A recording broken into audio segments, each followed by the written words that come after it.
안녕, 제이폼입니다. 오늘은 제가 실제로 사용하고 있는 표를 여러분들께 소개해 드릴 건데요. 여러분들 자유롭게 다운받을 수 있게 만들어 놓을 거니까요. 꼭 다운받아서 실제로 해보시고 사용해 보셨으면 좋겠습니다. 돈은 계속 벌고 있는데 모이지가 않죠? 왜 그런지 아세요?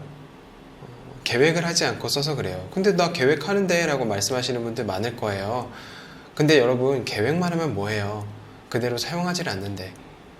내가 쓸 때는 계속 쓰고 쓰지 않을 것까지도 계속 쓰고 있는데요. 그러면 돈은 모이지가 않습니다. 그렇기 때문에 우리가 지금 얼마나 벌고 있는지, 그리고 내가 어디에 지출을 하고 있는지, 그런 부분들을 한번 점검해 보고요. 내가 전 생에 있어서 어떻게 자금을 가지고 가야 할 건지도 한눈에 보여드릴 겁니다. 그리고 마지막으로 내가 어떻게 목표를 가지고 나가야 할지 제목 목표까지 세워보도록 하겠습니다. 이 표를 한번 보시면 일단 현금 흐름표라고 나와 있죠. 여러분 현금 흐름표 해보세요. 그러면 정말 달라요. 내가 어떻게 돈을 쓰고 있는지, 어떻게 돈을 모아가야 되는지 한눈에 보실 수 있습니다. 제가 예를 들어서 지금 설명을 해볼 거니까요. 이 영상 보시면서 이 파일도 다운받아서 같이 한번 해보셨으면 좋겠습니다. 저는 교통비 한 10만원 정도 쓰는 것 같아요. 일단 고정비가 여기서 첫 번째로 사용하는 부분들을 넣어야 됩니다. 그래서 생활비를 추출할 거고요. 그 다음에 여기서 생활비를 통해서 내가 전체 지출이 어떻게 되는지, 그리고 내가 어떤 저축을 하고 있는지, 그리고 내가 어떤 것들을 추천 현금 흐름을 만들어 갈 건지에 대해서 한 번에 확인해 보겠습니다. 그리고 월세 관리비는 한 15만원 정도네요.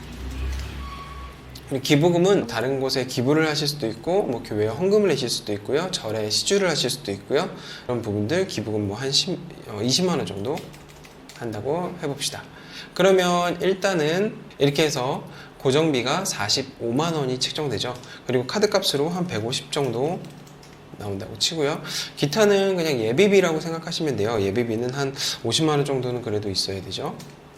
그러면 내가 생활비로 245만원이 지출이 됩니다.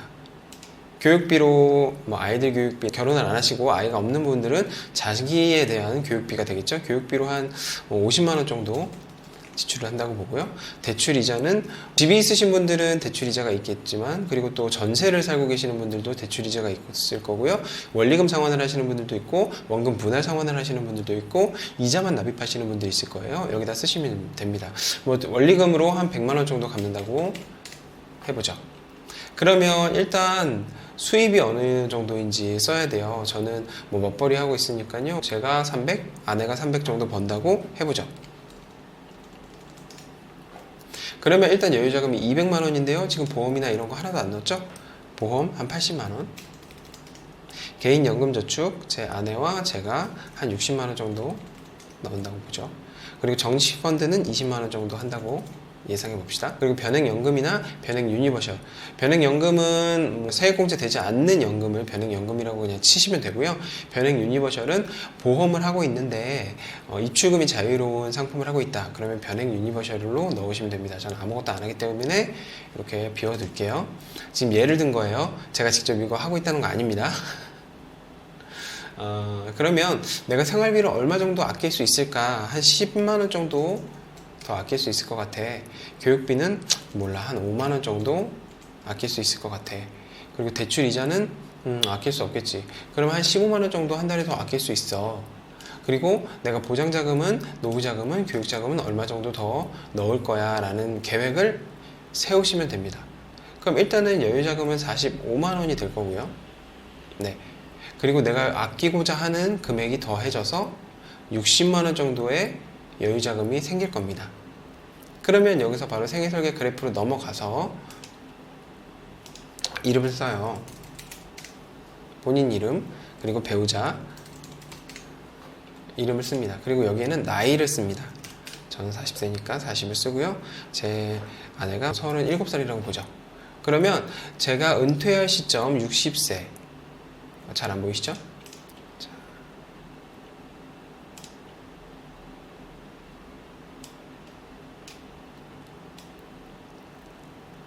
내가 은퇴할 시점이 60세인데 그때쯤 내 아내가 57세가 될 거고 내가 65세 은퇴한다면 62세가 될 거고요. 보통 근데 요즘에 은퇴 이렇게 늦지 않아요. 55세 정도에 은퇴하고요. 국민연금은 65세에 받을 겁니다. 그래서 제가 이렇게 체크를 해 놓은 거예요.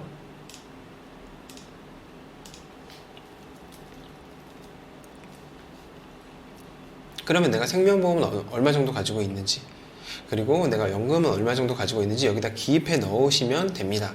근데 이 그래프의 의미를 알아야 되잖아요. 위쪽은 자산이고요, 오른쪽은 나이입니다. 내가 나이가 들어갈수록 계속해서 자산은 이렇게 올라가겠죠? 근데 이 시점에 은퇴한다고 했잖아요, 60세에.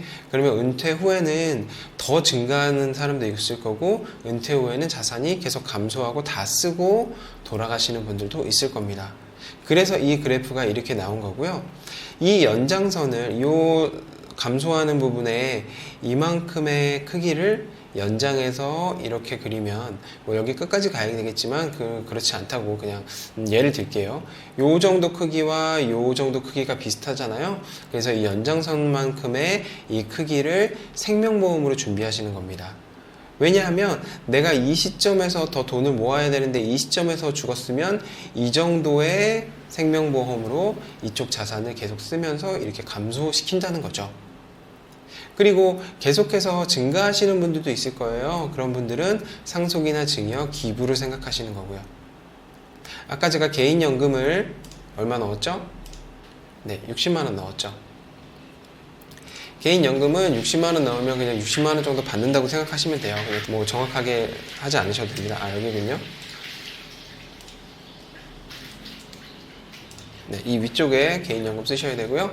배우자 국민연금은 한 20만 원 정도 나온다고 보고, 제 국민연금은 한 50만 원 정도 나온다고 보고요. 이 밑에 개인연금은 제가 또 늘려갈 개인연금입니다. 그렇기 때문에 지금 내 노후자금이 130만 원 정도 모아 있는 거예요. 130만 원 근데 너무 적잖아요. 그래서 제가 여기에 남은 60만 원으로 노후자금을 한 30만 원 정도 더 넣어야겠다. 그리고 교육자금으로 정기펀드를 한 30만 원 정도 더 해야겠다. 이렇게 더 계획을 할 수 있습니다. 그러면 이 위에 개인연금 30만 원 이렇게 더 쓰시면 지금 노후자금이 160만 원이 계획이 돼 있으신 거고요. 그리고 이 국민연금을 어디서 보실 수 있냐면 국민연금관리공단에 들어가셔서 공인인증서로 로그인을 하시면 내 국민연금이 얼마나 적립되어 있는지 나오는데요. 거기는 예상할 수 있는 월 수령액이 나와요. 그러면 거기에 보시면 내가 총 납입해야 될 개월수가 나오고요. 내가 납입한 개월수가 나옵니다. 그러면 총 납입한 개월수에서 내가 납입한 개월수를 퍼센테이지를 알 수 있겠죠. 예를 들어서 300개월을 납입해야 되는데 내가 30개월을 납입했다. 그러면 10% 정도 납입한 거잖아요. 그러면 국민연금의 월 수령액 예상이 100만 원이다. 그러면 나는 10% 정도 납입했기 때문에 지금 국민연금이 10만 원 쌓여 있는 겁니다. 그렇게 계산하셔야 돼요. 거기에 있는 예상 월 수령액으로 계산하시면 절대로 안 됩니다. 왜냐하면 그 예상 수령액이 내가 일을 조금 줄어들수록, 내가 일하는 시간이 조금 줄어들수록 그 월 수령액은 점점 줄어들기 때문이에요. 그걸로 계산하시면 절대로 노후자금 계산할 수 없습니다. 네, 그래서 160만 원이면 너무 적어. 그러면 내가 재무 목표를 이제 세우는 거죠. 노후자금 300만 원 만들기. 그러면 우리가 계속해서 수입을 늘려서 노후자금을 더 넣거나 아니면 생활비를 줄여서, 교육비를 줄여서, 대출이자를 줄여서 뭐 노후자금을 더 넣거나 이런 설계가 가능해요. 그리고 두 번째, 뭐 배당소득 100만 원 만들기. 배당소득은 어떻게 해야 될까요? 적립식 펀드를 배당받을 수 있는 펀드로 넣거나 아니면 뭐 개별 주식을 배당주로 하거나 그런 일들을 할 수 있겠죠. 그리고 세 번째, 뭐 여러 가지 또 있겠죠. 월세 50만 원 만들기. 이렇게 하려면 내가 대출이자를 계속해서 원리금 상환을 해서 내 집을 대출이자가 끝나는 시점에 부동산을 또 구입한다든지 아니면 다른 레버리지를 일으켜서 또 부동산을 구입해서 월세를 일으킨다든지 그런 식의 재무 목표를 세울 수 있겠죠. 그러면 여러분들 재무 목표를 세우시고 재무 상태표를 확인하시고 생애 설계 그래프를 계속 변경해 가면서 완성해 가셔야 되는 거예요. 네.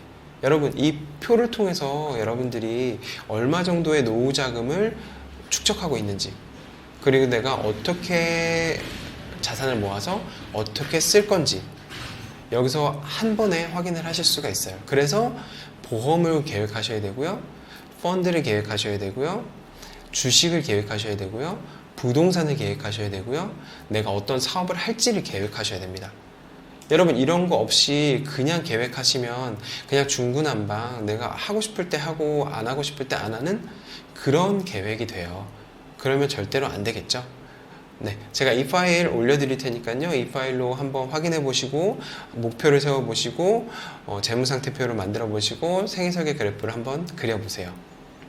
혹시 모르는 부분, 혹시 저와 상담하실 부분 있으면 제 블로그에 이메일로 주시거나 아니면 댓글로 남겨주시거나 하면 제가 상담도 해드리니까요, 그런 것들 잘 활용하셨으면 좋겠습니다. 오늘은 여기까지고요. 지금까지 제이폼이었습니다. 고맙습니다.